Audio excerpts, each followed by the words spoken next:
Starting एक लड़की को दिखाते हुए होती है जो बारिश में भीगते हुए जैसे ही अपने घर पहुंचती है वैसे ही उसकी बहन घर से निकलते हुए उसे नीचे गिराते हुए कहती है, तुम्हारी हिम्मत कैसे हुई प्रेग्नेंट होकर यहाँ आने की? तुम्हारी वजह से आज लू फैमिली का नाम खराब हो रहा है। ये सुनकर वो लड़की कहती है कि तुम होती कौन हो ये बात डिसाइड करने वाली? तुम दूसरों को नीचे गिराते हुए उसे जज कर रही हो। तब उसकी बहन बोलती है कि तुम्हारे पेट में जो बच्चा है वो एक भिखारी का है। ये सुनकर वो पूछती है कि आखिर उसे ये बात कैसे पता है। अब एक फ्लैशबैक का सीन दिखाया जाता है जहाँ पे ये नशे की हालत में होती है। तब उसकी बहन उसे एक रूम में लेकर छोड़ देती है।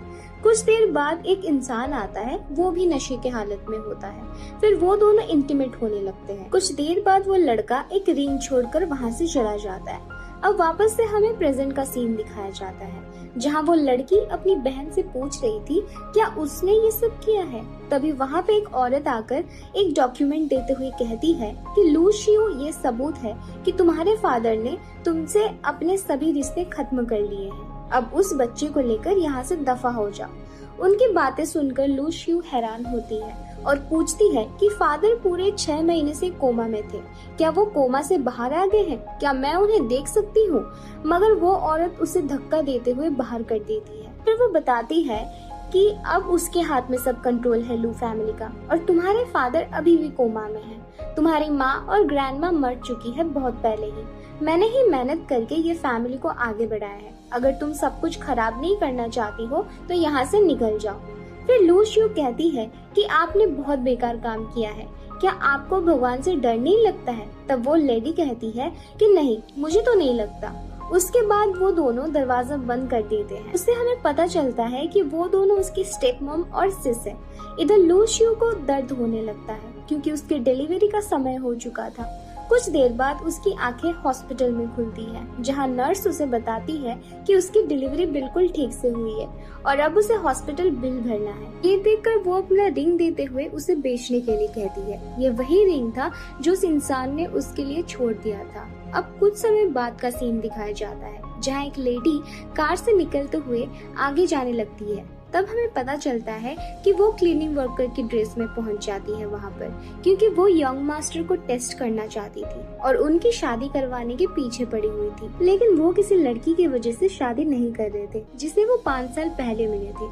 वो जैसे ही आगे जाती है वो लू शियो से टकरा जाती है। तब वो उसके हाथ में बहुत सारे कॉफी देखकर पूछती है कि वो अकेले वो सब कैरी क्यों कर रही है। तब वो कहती है कि वो अपने ट्विंस को पकड़ते पकड़ते ये सब कैरी करना सीख गई है और उसे आदत है इतना वजन उठाने का। फिर वो उनका आईडी देख के पूछती है कि क्या आप यहाँ पर न्यू हो, क्योंकि मैंने तो आपको पहले कभी नहीं देखा। फिर वो उन्हें उनका रूम दिखाने के लिए ले जाती है। ये देखकर वो सोचती है कि ये तो काफी अच्छी लड़की है। अंदर जाने के बाद लू सबको उनका कॉफी देती है और अपने हिस्से की कॉफी वो उन लेडी को दे देती है। ये देखकर एक लड़की उसके ऊपर चिल्लाती है कि आखिर वो अपनी कॉफी एक क्लीनर को क्यों दे रही है, क्या वो फायर होना चाहती है? ये सुनकर लू पूछती है कि आखिर ये कॉफी देने में दिक्कत क्या है। तब वो कहती है कि एक सफाई वाली कभी भी हमारे लेवल तक नहीं पहुंच सकती है और ना ही हमारे जैसी कॉफी पी सकती है। फिर वो अपनी कॉफी लेकर वहाँ से चली जाती है। उसके जाने के बाद लू उन लेडी से माफी मांगती है उस लड़की के बिहेवियर को लेकर और उन्हें काम खत्म होने के बाद ट्रीट देने का ऑफर देती है। ये सुनकर वो लेडी पूछती है कि क्या उसे एक सफाई वाली से कोई दिक्कत नहीं है। इसके जवाब देते हुए लू कहती है कि आखिर अपने हाथों की मदद से पैसे कमाने में क्या दिक्कत, काम तो काम ही होता है। ये सुनकर वो इम्प्रेस होने लगती है। अब हमें लू को घर जाते हुए दिखाया जाता है। वो अपने बच्चों से बातें करते हुए घर की तरफ जा रही थी। दूसरी तरफ वो लेडी एक इंसान को पैसे देते हुए यंग मास्टर के लिए एक लड़की ढूंढने को बोलते हैं। तभी वहाँ पर लू आकर उन्हें उस स्कैमर को पैसे ना देने के लिए बोलती है और ये सुनने के बाद वो बंदा वहाँ से भाग जाता है। ये देखकर आंटी उसे थैंक यू बोलती है और अपने बेटे से शादी करने के लिए कहती है क्योंकि लू के अंदर उन्हें अपनी बहू दिख रही थी। तब लू अपने बारे में बताने लगती है कि कैसे उसकी मॉम की डेथ हो चुकी है, उसके ट्विन बच्चे हैं और उसके फादर ने उसे घर से निकाल दिया है। ये सुनकर आंट उसे पूछने लगती है कि तभी वो अकेले कैसे रह रही है इतने कष्ट के साथ। फिर वो अपने बेटे से एक बार मिलने के लिए कहती है अगले हफ्ते। उसके बाद वो वहाँ से चली जाती है। अब हमें ली चैन को उसके ऑफिस में दिखाया जाता है।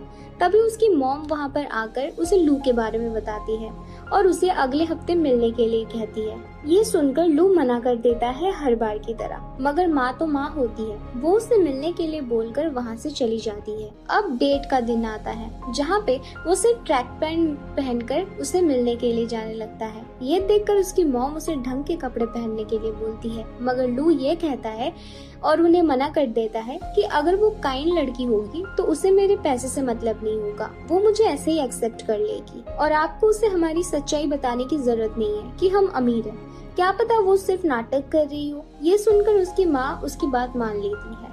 फिर उसकी मॉम उसे एक पेपर की बोरी दिखाते हुए उसे कबाड़ वाले के पास बेचने के लिए कहती है, क्योंकि उससे ये लू ने दिया था ताकि अंट कुछ पैसे कमा सके। ये देखकर ली चैन ना चाहते हुए भी उस बोरे को लेकर वहाँ से जाने लगता है। जब वो कबाड़ वाले के पास जाता है तब वहाँ से लू भी अपने बच्चों के साथ गुजर रही होती है। वो उसे 2 कैन देते हुए उसे भी बेचने के लिए कहती है। फिर वो वहाँ से चली जाती है। अपना इतना बड़ा अपमान देखकर वो वहाँ से बिना पैसे लिए चले जाता है।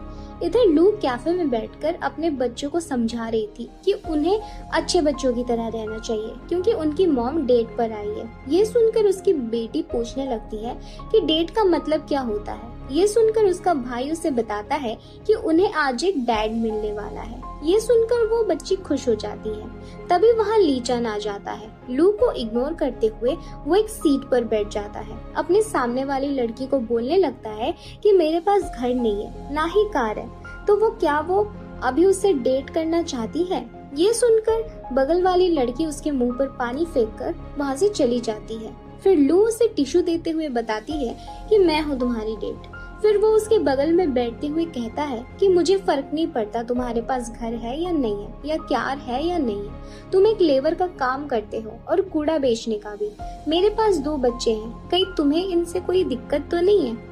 तभी उनके बच्चे ली चैन के पास आकर अपना इंट्रोडक्शन देते हैं और बताते हैं कि वो बहुत ही अच्छा है, वो किसी को भी परेशान नहीं करते हैं और उनकी मम्मी भी बहुत अच्छी है, इसलिए अगर आप उनसे शादी करने के लिए मना करते हो तो उसमें आपका घाटा है। फिर लू उसे बताती है कि उसे पता है कि उसकी मॉम उसे यहाँ पर फोर्स करके भेजी है, मगर वो उसको फोर्स नहीं करना चाहती है। उसकी ये बातें सुनकर उसके बच्चे उदास होने लगते हैं। उन्हें उदास देखकर ली चैन उसके पास आता है और उनसे शादी करने के लिए बोलता है। अब ये सीन यही कट होता है। अब हमें आंटी को ऑफिस में दिखाया जाता है जहाँ वो और लू बातें कर रहे थे। लू आंटी को 1 हफ्ते के बाद अपने घर में शिफ्ट होने के लिए कहती है, जब उसकी शादी हो जाएगी तभी वहाँ पर एना आकर उसकी बेइज्जती करने लगती है कि कैसे ये एक सफाई वाले के बेटे से शादी कर रही है, इसकी कोई सेल्फ रिस्पेक्ट ही नहीं है। अब ये सब मिलकर एक कूड़े के ढेर में रहेंगे। ये सुनकर लू गुस्से में उसे वहाँ से जाने के लिए कहती है, मगर वो उसकी बातें नहीं मानती। तब वो बोलती है कि मैं तुम्हारे से लाख गुना बेटर हूँ, तुम्हारी तरह मैं किसी के हस्बैंड को सेड्यूस नहीं करती हूँ। ये सुनकर एना उसे पूछती है कि आखिर उसे ये सब किसने बताया। तब लू बताती है कि ये बात पूरे ऑफिस को पता है। तभी वो कहती है, अरे ये तो मिस्टर वांग की वाइफ है ना। ये सुनकर एना अपना फेस छुपाने लगती है। ये देखकर ऑफिस के सभी लोग उस पर हंसने लगते हैं। ये सब देखकर एना वहाँ से जाते हुए कहती है कि मैं तुम्हें देख लूंगी। फिर वो ऑफिस में आकर वांग को सेड्यूस करते हुए लू को सबक सिखाने के लिए कहती है। तब मिस्टर वांग उसकी बात मान जाता है और उसे टेंशन ना लेने के लिए बोलता है। अब हमें लू और ली चैन को दिखाया जाता है जहाँ वो दोनों शादी करके डॉक्यूमेंट लेकर बाहर आ रहे थे। तब लू नोटिस करती है कि ली चैन कुछ परेशान सा लग रहा है। ये देखकर वो उसे परेशान ना होने के लिए कहती है और वो ये बोलती है कि अगर तुम्हें मेरे साथ रहना अच्छा नहीं लगता तो हम डिवोर्स ले सकते हैं। तब ली चैन बोलता है कि हाँ जरूर, तुम तो ओपन माइंडेड निकली, मगर मैं तुम्हें बता दूं कि मैं भले ही ईंट उठाने का काम करता हूँ, मगर मेरा काम स्टेबल नहीं है और ना इनमें अच्छी इनकम होती है। तब लू बोलती है कि तुम टेंशन मत लो, मैं बहुत ज्यादा मेहनत करूंगी अपने घर को चलाने के लिए, और हाँ तुम मेरे साथ शिफ्ट हो जाओ, इससे रेंट के पैसे भी बचेंगे। मगर ली चैन ये कहते हुए मना कर देता है कि नहीं, मुझे किसी के साथ रहने की आदत नहीं है। उसकी बातों को इग्नोर करते हुए लू उसका नंबर उसके फोन में सेव करके दे देती है और अगले हफ्ते उसके साथ शिफ्ट होने के लिए बोलती है। ये सुनकर वो मना कर देता है, लेकिन लू और उसके बच्चे वो ना सुनते हुए उसे बाय बोलकर वहाँ से चले जाते हैं। तभी उसकी मॉम का कॉल आता है जो पूछती है कि शादी हुआ कि नहीं। तब ली चैन बताता है कि हाँ, शादी हो गया है। ये सुनकर उसकी मॉम खुश होने लगती है कि अब उसके पास एक बहू और ग्रैंड चिल्ड्रन भी है। इधर ऑफिस में आकर वो अपने दोस्तों को ये सभी बता रहा था। तब उसका दोस्त उसे फाइल देते हुए बताता है कि उस लड़की की लाइफ सिंपल है, बस उसके 2 बच्चे हैं। तब ली चैन कहता है कि जितना सिंपल दिख रहा है उतना है नहीं, क्योंकि मैं जब भी उसके साथ रहता हूँ तब मुझे अपना सा लगता है कि जैसे मैं किसी अपने के साथ हूँ। ऐसा लगता है कि मैं उन्हें बहुत समय से जानता हूँ। अब हमें आंटी को दिखाया जाता है जो लू और उसके बच्चों के रहने के लिए घर ढूंढने के लिए बोल रही थी। ये देखकर ली चैन कहने लगता है कि अगर वो फ्रॉड हुई तो। तब उसकी मॉम ये बोलते हुए उसका मुंह बंद करवा देती है कि वो तुम्हें एक मजदूर समझती है जिसके पास ना रहने का घर है ना ही कुछ, फिर भी उसने तुमसे शादी कर ली।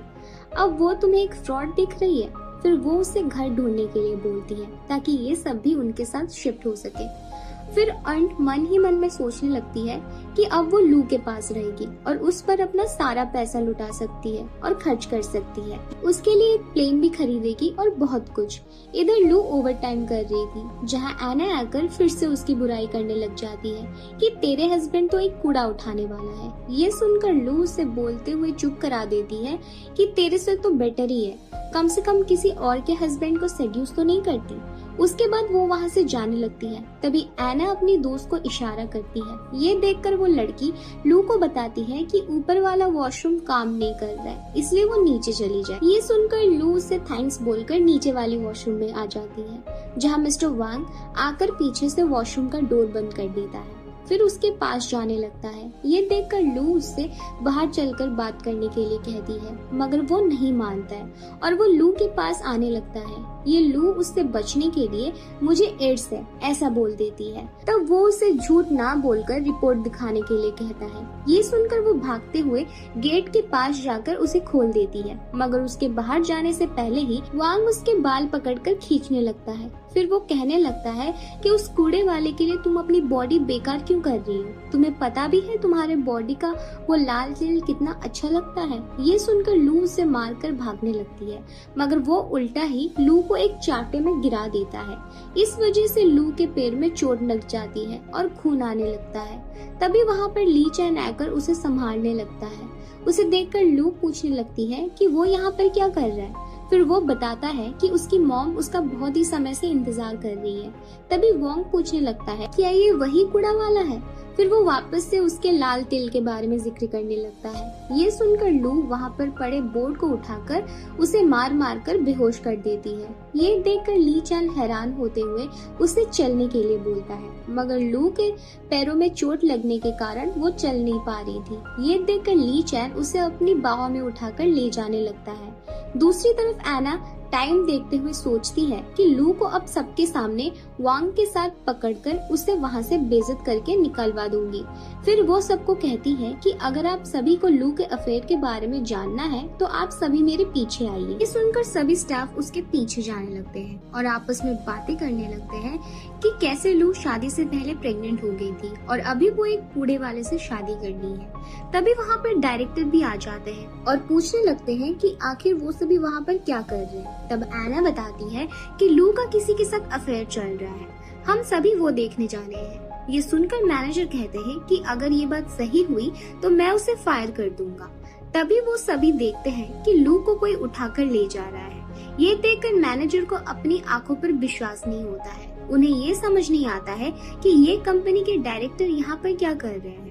क्या मुझे पहचानने में कोई गलती हो रही है? तभी एना उसे पूछती है कि आखिर वो कौन है। तब ली चैन बोलता है, मैं लू का हस्बैंड हूँ। ये सुनकर लू से जल्दी से चलने के लिए बोलती है। फिर एना कहती है कि मुझे लगा तुम कोई बड़े इंसान होगे, मगर तुम तो कंस्ट्रक्शन साइट पर काम करने वाले एक कूड़ा उठाने वाले हो।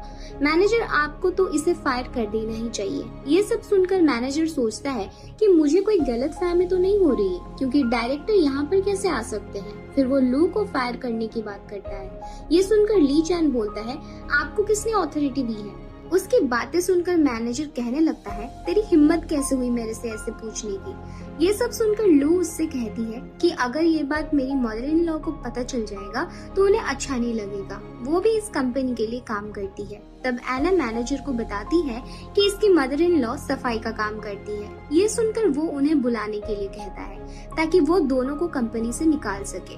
तब ली चैन लू को जाते हुए कहते हैं कि मैं भी देखता हूँ ये तुम्हें कैसे फायर करता है। ये देखकर मैनेजर हैरान होता है कि इसकी हिम्मत कैसे हुई मेरे से ऐसे बात करने की। लू कुछ देर आगे जाने के बाद पूछती है कि आखिर उसे कैसे पता चला कि वो वॉशरूम में है। फिर आंटी उसे बताती है कि उन्होंने बताया है कि तुम यहाँ हो। मैं इस बिल्डिंग के चप्पे चप्पे से वाकिफ हूँ। फिर वो उसे टेंशन ना लेने के लिए बोलती है और अपने गैंग के साथ वांग से बदला लेने के लिए निकल जाती है। ये देखकर लू उन्हें रोकने की कोशिश करती है मगर ली चैन उसे ऐसा करने से रोक लेता है। इधर आंटी उसकी गैंग के साथ वांग और एना पर गंदा पानी फेंकते हुए उन्हें झाड़ू से मारने लगती है। तभी वहाँ पर मैनेजर आके पूछने लगता है कि यहाँ क्या चल रहा है, मैं तुम सबको फायर कर दूंगा। तभी वहाँ पर आंटी का मैनेजर आ जाता है और उन तीनों को उनका फायरिंग लेटर देते हुए निकाल देता है। ये देखकर एना एंडी से पूछती है कि आखिर वो कौन है। तब उनका मैनेजर कहता है कि उन्हें जानने का हक नहीं है। अब हमें लू और ली चैन को दिखाया जाता है। वो उसके घर आया था, तभी उसके सर पर ऊपर से कोई लेटेस गिरा देता है। ये देखकर लू हंसते हुए उसे देखकर आने के लिए बोलती है और बोलती है कि यहाँ हमेशा ऐसा ही होता रहता है, इसलिए तुम्हें अपना सर ढककर आगे बढ़ना चाहिए। उसकी बातें सुनकर ली चैन उससे कहीं और शिफ्ट होने के लिए बोलता है मगर वो मना कर देती है। फिर वो फ्लैशबैक में याद करती है कि कैसे वो अपने बच्चों के साथ भीगती बारिश में ब्रिज के नीचे रह रही थी। पैसा ना होने के कारण एक बार उसकी बेटी बीमार हो गई थी तो डॉक्टर को फीस देने के लिए भी उसके पास पैसे नहीं थे, पर डॉक्टर उससे ध्यान रखने के लिए बोलती है और फीस की चिंता ना करने के लिए बोलती है, लेकिन वो वादा करती है कि वो फीस जरूर भर देगी। प्रेजेंट में ये सब सोचते हुए वो ली चैन को पैसे ना वेस्ट करने के लिए बोलती है। ये सुनकर वो पूछता है कि क्या उसे पैसे इतने ज्यादा पसंद है कि वो अपने बच्चों के साथ यही रह रही है। तब वो बताती है कि ये एक अच्छी जगह है, मेरी माँ बचपन में ही मर गई थी। मेरी सौतेली माँ मेरे खिलाफ साजिश रच के मुझे घर से बाहर निकाल दिया था। यहाँ रहना तो उस ब्रिज के अंदर रहने से अच्छा ही है। फिर लू की बेटी कहती है कि अब तो हमारे पास डैड भी है, इसलिए ब्रिज के नीचे रहने में भी मुझे कोई दिक्कत नहीं है। फिर उसका भाई बोलता है कि मैं नहीं चाहता जब मेरी बहन बीमार हो तब हमारे पास उसके इलाज के लिए पैसे ना हो। उनकी ये बात सुनकर ली चैन को ऐसा लगता है जैसे उसके खुद के बच्चे परेशानी में हैं। फिर वो लू को बताता है कि वो कल ही एक घर देखकर आया है और वो उन्हें वहाँ पर लेकर जाने लगता है। फिर वो सब न्यू घर में आते हैं जहाँ बच्चे उस घर को देखकर बहुत ही ज्यादा खुश होते हैं। फिर वो दोनों डैड बोलते हुए ली चैन के पास जाकर चिपक जाते हैं। ये देखकर लू पूछती है कि ये तो ऑफिस के पास है, मतलब ये महंगा होगा। उसकी बातें सुनकर ली चैन उससे बताता है कि ये घर कॉन्ट्रैक्ट पर लिया गया है, इसलिए ये सस्ता है। तभी आंटी बताने लगती है कि ली चैन अभी अपना विला छोड़कर आया है। ये सुनकर ली चैन उनका मुंह बंद करते हुए अपने प्रॉमिस के बारे में याद दिला देता है कि वो अपनी रियल आइडेंटिटी नहीं बताएंगे। ये सुनकर उसकी मॉम मान जाती है। फिर वो लू को कहती है कि अगर कोई भी दिक्कत हो तो तुम मुझे जरूर बताना, मैं वो सब कुछ खरीद दूंगी तुम्हारे लिए। ये सुनकर दोनों बच्चे दादी कहते हुए उनके पास आकर उनके लिए भी सामान खरीदने के लिए बोलते हैं। ये सुनकर आंटी उन्हें उनका गिफ्ट दिखाती है। ये लड़की का नाम फ्लावर है और लड़के का नाम ट्री है। लू ये सब देखकर उन्हें थैंक्स बोलने लगती है। तभी फ्लावर अपनी मॉम को दादी द्वारा दिया हुआ गिफ्ट दिखाने लगती है। उसे देखकर लू हैरान होती है क्योंकि वो प्रिंसेस डायना के डायमंड क्राउन जैसा दिख रहा था। ये देखकर लू मन ही मन सोचती है कि आखिर उन्हें क्या जरूरत थी इतने पैसे वेस्ट करने की। फिर ली चैन बताता है कि ये फेक है, मगर लू ऑनलाइन उसकी फोटो दिखाते हुए बताती है कि इसका डिजाइन बिल्कुल सेम है। तब ली चैन कहता है कि आजकल टेक्नोलॉजी इतना बढ़ गया है कि कुछ भी फेक बनाना इतना भी मुश्किल नहीं है। फिर अंट बताती है कि इसे वो लोकल मार्केट से लेके आई है कुछ ही डॉलर में। ये सुनकर लू उन्हें ऐसे ही क्राउन खरीदने के लिए बोलती है। ताकि वो उसे सिक्योरिटी गार्ड को दे सके। ये सुनकर ली चैन उन्हें रोकने लगता है, मगर वो उसकी बात ना सुनते हुए पूछती है कि आखिर उन्हें कितने क्राउन्स चाहिए। वो प्राइवेट प्लेन के आते ही उसे ले आएगी। ये सुनकर ली चैन परेशान होने लगता है और लू सोचती है कि आजकल खिलौने भी लाने के लिए प्लेन चाहिए होता है। फिर ली चैन और लू मिलकर पूरे घर को सही करने लगते हैं। उसके बाद लू बताता है कि एक रूम फ्लावर का है, एक ट्री का है, एक लू का है और एक और मॉम और उसका है। ये सुनकर आंटी सोचने लगती है कि ये मेरे साथ रूम शेयर करेगा, ऐसा मैं नहीं होने दूंगी। फिर वो खाना बनाते समय ली चैन के खाने में कुछ मिला देती है। फिर वो बच्चों को ले जाकर कुछ सिखाने लगती है, जिसका पता अभी तक हमें नहीं चला। रात में जब लू शावर लेकर रूम में आ जाई थी, तब ट्रे उन्हें सरप्राइज के नाम पर एक रूम में भेज देता है। फिर कुछ देर बाद वो ली चैन को भी उस रूम में भेज देता है। उन दोनों के अंदर जाने के बाद आंटी गेट बाहर से बंद कर देती है। ये देखकर वो दोनों समझ जाते हैं कि ये प्लान आंटी का ही है। इधर ली चैन को अजीब सा लगने लगता है, जिससे वो अपना शर्ट खोलने लगता है। तब लू उसका रीजन पूछती है। उसके बाद ली चैन कहता है कि ऐसा लग रहा है कि मॉम ने मेरे खाने में कुछ मिला दिया है, शायद ये उसी के वजह से हो रहा है। ये देखकर लू अपने बच्चों को आवाज देने लगती है गेट खोलने के लिए, लेकिन इधर आंटी और बच्चे दोनों गेट के बाहर बैठकर सब सुन रहे थे, मगर गेट नहीं खोलते।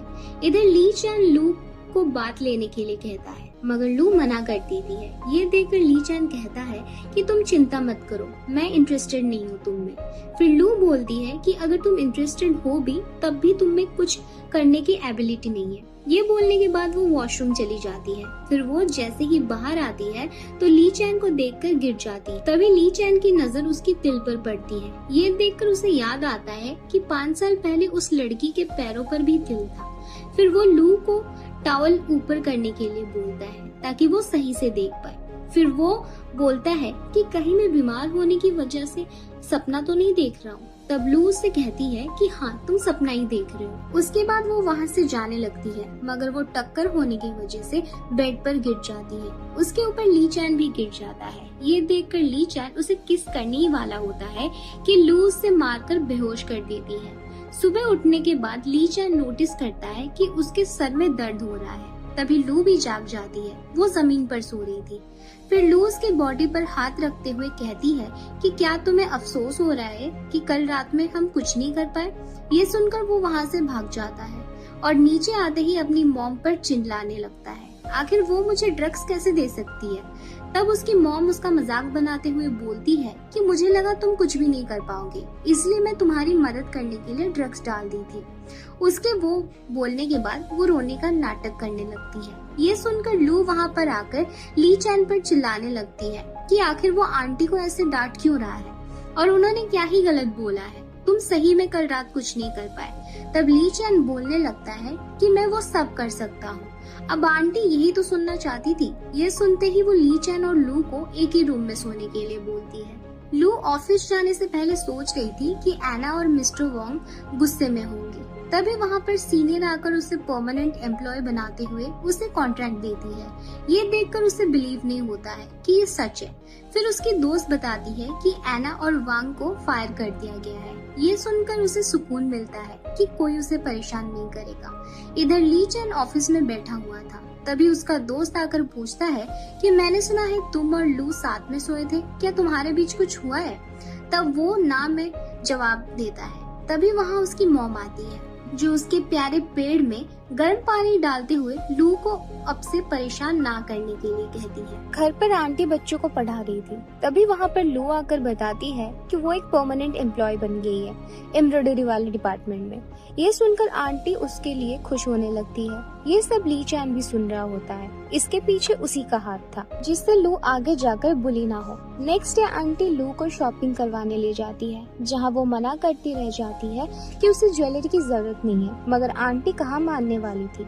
स्टोर में जाते ही वो मैनेजर को इशारा करते हुए डिस्काउंट देने के लिए कहती है। फिर लू उन्हें सबसे सस्ती वाली ज्वेलरी दिखाने के लिए कहती है। ये सुनकर वो मैनेजर सोचने लगती है कि आखिर ये सब कब से पैसों के बारे में चिंता करने लगे।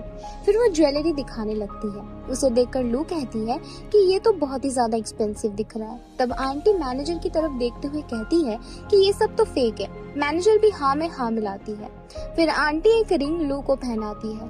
उसके बाद दूसरा रिंग भी पहना देती है। लू जब प्राइस पूछती है तब वो बताती है कि एक 8 का है और दूसरा 10 का, मगर उसके पीछे जो 0 लगे हुए हैं वो उसके बारे में नहीं बताती है। तभी वहाँ पर 2 लेडी आ जाती है जो कहने लगती है कि आजकल कूड़ा और सफाई करने वाले भी शॉप में आने लगे हैं, एक बार वो टूट जाएगा तब तुम सब उसकी बिल भी नहीं भर पाओगे। ये सब सुनकर लू आंटी को उनकी बातों पर ध्यान ना देने के लिए कहती है। ये दोनों लेडी लू की स्टेप मॉम और सिस होते हैं। उनकी बातें सुनकर आंटी बोलती है कि मैं एक सफाई वाली होने के बाद भी अपनी डॉटर इन लॉ को ये रिंग दिला सकती हूँ। फिर वो एक रिंग को एक हाथ में उठाती है जिससे लू की बहन छीनते हुए अपनी मॉम को उसे खरीदने के लिए बोलती है। ये सुनकर उसकी मॉम उस रिंग का प्राइस पूछती है और अपना कार्ड उन्हें देती है। वो जैसे कि 2 मिलियन बोलती है वो उसे कार्ड खींचने लगती है, मगर उसकी बेटी जबरदस्ती उन्हें वो कार्ड लेकर मैनेजर को दे देती है। उसके बाद वो शो ऑफ करते हुए कहती है कि मैं 2 मिलियन का रिंग ले रही हूँ, तुम कितने का ले सकती हो। ये सुनकर आंटी एक प्लास्टिक निकालते हुए उनमें से 3 हार रखकर सिर्फ 2000 बक्स देकर वहाँ से चली जाती है। ये देखकर उसकी बहन स्टोर मैनेजर को सुनाने लगती है कि उसे वो सिर्फ 2000 में बेच रही है और मुझे 2 मिलियन में। फिर वो गुस्से में आकर एक ब्रेसलेट तोड़ देती है क्योंकि उसे ये सब फेक लग रहा था। ये देखकर मैनेजर बहुत ही शॉक्ड रह जाती है। उधर माँ बेटी जाने लगती है। ये देखकर उसके बॉडीगार्ड वहाँ से उन्हें नहीं जाने देते हैं और वो पुलिस को बुलाने की बात करते हैं। ये सुनकर उसकी मॉम कहने लगती है कि तुम हमें फेक चीजें बेच रहे हो। तब मैनेजर उसे उस ब्रेसलेट का सर्टिफिकेट दिखाते हुए बताता है कि ये 50 लाख का है। उसे देखकर उसकी मॉम गुस्से में अपनी बेटी को एक चाटा लगा देती है। दूसरी तरफ ली चैन डील कर रहा था एक फॉरेनर से। तभी वहाँ पर लू और आंटी आ जाती है। लू उसे वहाँ पर देखकर हैरान थी क्योंकि उस जगह पर कोई भी नॉर्मल इंसान नहीं आ सकता। फिर वो उसके सूट की तरफ देखते हुए पूछने लगती है कि आखिर ये इतना महंगा सूट उसके पास क्या कर रहा है। फिर वो उस फॉरेनर के बारे में पूछती है। तब वो कहता है कि ये मेरा बॉस है और आजकल ये फैशन पे ध्यान दिए हैं, इसलिए अब हमें यही सूट पहनाते हैं और मैं यहाँ पर स्टैंड बनाने के लिए आया था। तभी एक आदमी आकर ली चैन को सूट दिखाने लगता है। तब ली चैन लू को समझाता है कि बॉस उसे ये ड्रेस पहनने के लिए बोल रहे थे, मगर ये उसे पसंद नहीं आया। फिर वो उन दोनों को वहाँ से जाने के लिए इशारा करता है। इधर लू अपना दिमाग लगाते हुए सोचती है, ये फॉरेनर मेरे पति को कहीं सेड्यूस तो नहीं करना चाहती है जो उसे रिवीलिंग कपड़े पहनाने के लिए बोल रही है। फिर वो उससे रोकते हुए उसके पति को उसके सामने ही सेड्यूस करने के लिए मना करती है। ये सब देखकर ली चैन उस फॉरेनर को ओके में जवाब देने के लिए कहता है। ये देखकर वो ओके बोलकर वहाँ से चला जाता है। फिर लू अपने एम्ब्रॉयडरी डिजाइन को प्रेजेंट करने के लिए तैयार हो रही थी। तभी वहाँ आंटी आकर उसे एक हार पहनाते हुए ऑल द बेस्ट बोलती है। तभी वहाँ पर उसके स्टेप मॉम और सिस आकर फिर से उनकी बुराई करने लगते हैं और उनकी बहन बताती है कि वो एक रिच इंसान से शादी करने वाली है, ना कि किसी भिखारी से।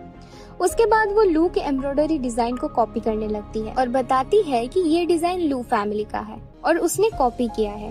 ये सुनकर आसपास के लोग उसकी बुराई करने लगते हैं। ये देखकर लू अपने आप को साबित करने के लिए बताती है कि ये डिजाइन उसके दादाजी ने उसे दिखाया था और इसने वो ड्रेस में जो डिजाइन यूज किया है उसने वो 16 साल की उम्र में बनाया था। ये देखकर जो लोग कुछ देर पहले लू की बुराई कर रहे थे वो उसकी तारीफ करने लगते हैं, मगर उसकी बहन अभी भी उसकी बात मानने के लिए तैयार नहीं होती है और उसकी बेइज्जती की जाती है।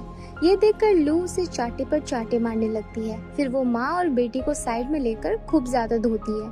उसकी चिंता करते हुए जब ली चैन वहाँ पर आता है तो वो देखता है कि लू तो उन दोनों को धो रही है और कोने में कर रखी है। ये देखकर वो उसे वहाँ से ले जाता है। कंपटीशन में वो बहुत ही अच्छा स्पीच देती है जिसको देखकर आंटी को आंसू आ जाते हैं और इधर माँ बेटी हॉस्पिटल में पड़ी हुई।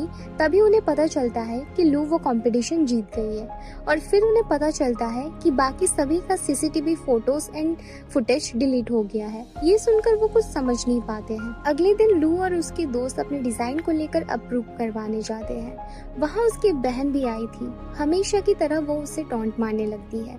ये देखकर लू से इग्नोर करने की कोशिश करती है। तभी वहाँ पर डायरेक्टर आ जाते हैं जिसे उसकी बहन डैड कहती लेकर बुलाती है। ये सुनकर वो बोलते हैं कि अभी तुम्हारी शादी हमारी फैमिली में नहीं हुई है, इसलिए ये बोलने की जरूरत नहीं है। अब दोनों का डिजाइन देखना स्टार्ट कर देते हैं। सभी को वहाँ लू का डिजाइन सबसे ज्यादा पसंद आता है। तब उसकी बहन कहने लगती है कि आपको इसका डिजाइन पसंद कैसे आ सकता है, इसने तो ज्वेलरी भी यूज नहीं किया है थीम के हिसाब से। ये सुनकर लू उन्हें बताती है कि उसके घर पर ज्वेलरी का सेट है।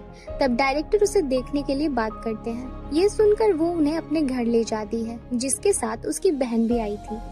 वो आते ही फ्लावर का सर के क्राउन देखकर शॉक्ड हो जाते हैं। आखिर ये प्रिंसेस डायना का क्राउन यहाँ पर क्या कर रहा है? तब उसकी बहन बोलती है कि ये सब फेक होगा, कूड़े वालों के पास इतने पैसे कहाँ से आएंगे। फिर वो सभी नेकलेस को देख के उन्हें फेक बताने लगती है। तब आंट उसे बताती है कि वो नेकलेस 56 कैरेट डायमंड का बना हुआ है, जिसके बीच में ब्लू पियर है। ये सुनकर वो कहने लगती है कि हाँ, सपने में देखा होगा, कूड़ा उठाने वाले के पास ये कहाँ से आ सकता है। और वो डायरेक्टर को वहाँ से चले जाने के लिए कहती है, मगर डायरेक्टर उसे उल्टा डांटते हुए कहते हैं कि ये ब्लू पियर असली है। ये सुनकर वो हैरान रह जाती है। अब हमें फ्लैशबैक दिखाया जाता है, जहाँ लू फोन पर आंटी को बता रही थी कि उसके दोनों बच्चों को पीनट से एलर्जी है। ये सभी बातें उसकी बहन पीछे से सुन रही थी। वो घर से जाने से पहले ड्रिंक में पीनट मिला देती है। घर पर जब ली चैन केक खाता है, वैसे ही उससे सांस लेने में प्रॉब्लम होता है। फिर वो बताता है कि उसकी मेडिसिन वहाँ पर है। तभी वहाँ आंटी आकर उसे मेडिसिन देते हुए बताती है कि इसे पीनट से एलर्जी है। फिर लू कहती है कि मेरे दोनों बच्चों को भी एलर्जी है। तभी वो दोनों बच्चे बेहोश हो जाते हैं, जिसे वो जल्दी से हॉस्पिटल लेकर जाने लगती है, जहाँ उन्हें डॉक्टर बताता है कि वो दोनों जल्दी से ठीक हो जाएंगे। उन्हें इतना करीब देखकर ली चैन जेलस होने लगता है। फिर वो लू को जाकर संभालने लगता है। उधर जैसे ही ली चैन को पता चलता है कि ये काम उसके बहन ने किया है, तब ली चैन उसे सबक सिखाने के लिए अपने आदमियों को भेजता है। मगर उससे पहले ही लू वहाँ पहुंचकर उन्हें अच्छा खासा सबक सिखा देती है। बाकी का काम बॉडीगार्ड कर देते हैं। हॉस्पिटल आने के बाद ली चैन देखता है कि लू डॉक्टर को डिनर के लिए इनवाइट कर रही है। ये देखकर तो वो गुस्सा होने लगता है। फिर वो लू के कंधे पर हाथ रखते हुए कहता है कि किसी भी पेशेंट को डिनर के लिए पूछना अच्छा नहीं होता है। तब लू उसे समझाती है कि उसने डिनर के लिए पूछा था, मगर वो मानने के लिए तैयार ही नहीं था। फिर लू उसे डांट कर पीछे कर देती है। फिर वो डॉक्टर को कहती है कि वो मेरे हस्बैंड को नहीं चाहते कि आप डिनर करें। ये सुनकर डॉक्टर पूछते हैं कि क्या तुमने शादी कर ली है? तब वो हाँ में जवाब देती है। उसके बाद लू ली चैन को बच्चों को ध्यान रखने के लिए कहती है और वो डॉक्टर के साथ जाने लगती है। डॉक्टर के एक्सप्रेशन से ऐसा लग रहा था कि जैसे वो लू को पसंद करता है। उनके जाने के बाद बच्चे आकर बताते हैं कि डॉक्टर कितने अच्छे हैं और कहते हैं कि अगर हमारे दो डैड होंगे तो कितना सही होगा। ये सुनकर ली चैन उनका पीछे करने लगता है। कुछ देर बाद वहाँ लू आकर बताती है कि जब बच्चे पैदा हुए थे तब वो हेल्दी नहीं थे। मुझे ऐसा लगा था कि मैं उनको खो दूंगी। तभी डॉक्टर वहाँ पर भगवान की तरह आए, जो हमेशा बच्चों का ध्यान रखते थे। ये सुनकर वो अपनी रियल आइडेंटिटी बताने ही वाला था, तभी बच्चे जाग जाते हैं, जिस वजह से वो बता नहीं पाता है। अगले दिन वो अपने दोस्त को डॉक्टर और अपनी जेलसी के बारे में बता रहा था। तभी वो लू और डॉक्टर को आपस में बात करते हुए देखता है। अब उसे ये कौन समझाए कि लू को वो रिपोर्ट दे रहा था बच्चों का। फिर वो उनके तरफ जाने लगता है, मगर उसका दोस्त उसे रोकते हुए बताता है कि यंगेस्ट डॉक्टर है ये, वो अपने काम काफी ज्यादा अच्छे से करता है। ये सुनकर वो जेलस होने लगता है। तभी वो देखता है कि डॉक्टर और लू वहाँ से जा रहे हैं। ये देखकर अब वो कैसे शांत बैठ सकता था, तो वो उनके पीछा करने लगता है। फिर वो घर पर आकर लू को ढूंढने लगता है। तभी वहाँ पर लू आकर पूछती है कि उसे क्या हुआ है। तब वो लू के करीब आते हुए, मैं अपने दोस्त के पास जा रहा हूँ, क्या तुम भी चलोगी? ये पूछता है। ये सुनकर वो उसके साथ चली जाती है। कुछ देर बाद उनका दोस्त एक रिंग लेकर आता है, जिससे वो लू को पहनाते हुए अपनी आइडेंटिटी बताने वाला था, मगर लू उसके कान पकड़ते हुए गुस्से में बोलती है कि आखिर इतना पैसा वेस्ट करने की क्या जरूरत थी। ये सुनकर वो कहता है कि ठीक है, मैं पैसे बर्बाद नहीं करूँगा। उसके बाद वो लू को वहाँ से लेकर चला जाता है। इधर उसकी बहन और माँ प्लानिंग कर रहे थे कि आखिर वो ऐसा क्या करे जैसे कि उन्हें पैसे मिल जाए। फिर वो लू को कॉल करके उसके फादर से मिलने के लिए बुलाते हैं। जब वो वहाँ पहुँचती है तब उसे पता चलता है कि उसकी माँ चाहती है कि वो अपने शेयर्स उनके नाम कर दे, नहीं तो वो उनके फादर के हॉस्पिटल का बिल नहीं भरेंगे और उन्हें ऐसे ही मरने के लिए छोड़ देंगे। वो उसे कल तक का टाइम देते हैं। ये सब सुनकर वो बारिश में भीगते भीगते जा रही थी। तभी वहाँ पर ली चान आकर उसे पूछने लगता है कि आखिर क्या बात हुआ है, मगर वो बताने से पहले ही बेहोश हो जाती है। घर आकर आंटी उसे पूछने लगती है कि आखिर वो लू का ध्यान क्यों नहीं सही से रख रहा है। फिर उन्हें पता चलता है कि उसकी स्टेप मॉम और सिस की वजह से ये सब हुआ है। वो दोनों ही वहाँ से निकल जाते हैं उन्हें सबक सिखाने के लिए। इधर उसकी मॉम और बहन लॉयर के साथ लू का इंतजार कर रही थी। तभी वहाँ पर आंटी और ली चान पहुँचते हैं, जिन्हें देखकर वो आपस में उन्हें गरीब बोलने लगते हैं। ये देखकर ली चान लॉयर को अपने साइड कर लेता है। फिर लॉयर उल्टा उन्हें बताता है कि आज तक उन्होंने कितने टैक्स पे नहीं किए हैं और उसकी वजह से उन्हें 5 साल जेल जाना होगा। फिर ली चान उन्हें सभी प्रॉपर्टी लू के नाम करने के लिए कहता है। ये सुनकर वो दोनों माफी मांगने लगते हैं। फिर उनकी बहन उसका बुराई करते हुए कहती है कि 5 साल पहले वो एक भिखारी के साथ सोई थी और वो उसके साथ जो बच्चा है वो उसी का है। ये सुनकर ली चान पूछता है कि उसे ये सब कैसे पता है, तो वो बताती है कि उसे मैंने ही ड्रग्स दिया था। ये सुनकर उसकी दूसरी मॉम उसे एक चाटा मारते हुए प्रॉपर्टी पर चुपचाप साइन करने को कहती है। फिर जब वो जाने लगते हैं तब वो दोनों आकर एक अम्ब्रेला मांगते हैं क्योंकि बारिश बहुत जोरों से हो रही थी। तब ली चान उन्हें याद दिलाता है कि कैसे जब लू प्रेग्नेंट हुई थी तब ये लोग उसे बारिश में भीगने के लिए छोड़ दिए थे। ये बोलकर वो वहाँ से चला जाता है। जैसे ही लू होश में आती है वो पेपर साइन करने के लिए जाने लगती है, मगर ली चान उसे रोकते हुए बताता है कि उसके फादर सही है। फिर वो उनसे उसको मिलाने के लिए ले जाता है। वहाँ पर वो अभी भी कोमा में थे। लू उसको ये सब करने के लिए थैंक्स कहती है। इधर लू की बहन अपने मॉम का इलाज सही से करने के लिए नर्स को बोलती है। तभी उसकी नजर उसकी रिंग पर जाती है जो लू के पास हुआ करता था और ये वही लड़के की रिंग है। ये सब देखकर वो नर्स से पूछने लगती है कि आखिर वो रिंग उसके पास कैसे आया। वो नर्स बोलती है कि वो रिंग उसका है और वहाँ से भाग जाती है। फिर जैसे ही ली चान वहाँ से जा रहा था तभी उसकी नजर रिंग पर पड़ती है जो उसने कुछ साल पहले उस लड़की के लिए छोड़ दिया था जिसके साथ वो 1 नाइट स्टैंड किया था। ये देखकर वो उसे बताता है कि अब उसकी शादी हो चुकी है, उसे अब जितना पैसा चाहिए वो उसे देने के लिए तैयार है। अब हमें फ्लैशबैक दिखाया जाता है जहाँ पर लू के पास जब हॉस्पिटल की बिल भरने के लिए पैसे नहीं थे तब वो उसे उस रिंग को नर्स को दे दी थी और नर्स जब ये रिंग बेचने गई तो उसे पता चला कि उसकी कीमत मिलियंस में है। ये देखकर वो उस रिंग को अपने पास रख ली थी। अब उस नर्स को पता चल चुका था ये अमीर है, इसलिए वो उसका पीछा ना छोड़ने के बारे में सोचती है। इधर ली चान लू का बर्थडे सेलिब्रेट करने के लिए एक जगह पर आता है जहां आंटी और सिर्फ कुछ लोग थे। तभी वहां पर नर्स आकर बैठ जाती है और कहने लगती है कि मैंने ही लू की डिलीवरी की थी, उसके बच्चे तो मरने वाले थे मगर मैंने उन्हें बचा लिया था। ये सुनकर आंटी सह नहीं पाती है और वो एक दूसरा केक ऑर्डर करती है जो वो उसके कपड़े पर गिरा देती है। जब वो टिश्यू लेने जाती है तब वो उसे वॉशरूम का रास्ता दिखाकर भगा देती है। उसके बाद ली चान उसे असल में प्रपोज करते हुए उससे शादी करने के लिए पूछता है। ये देखकर वो हाँ कह देती है। उसके बाद वो दोनों कुछ क्वालिटी टाइम स्पेंड कर रहे हैं।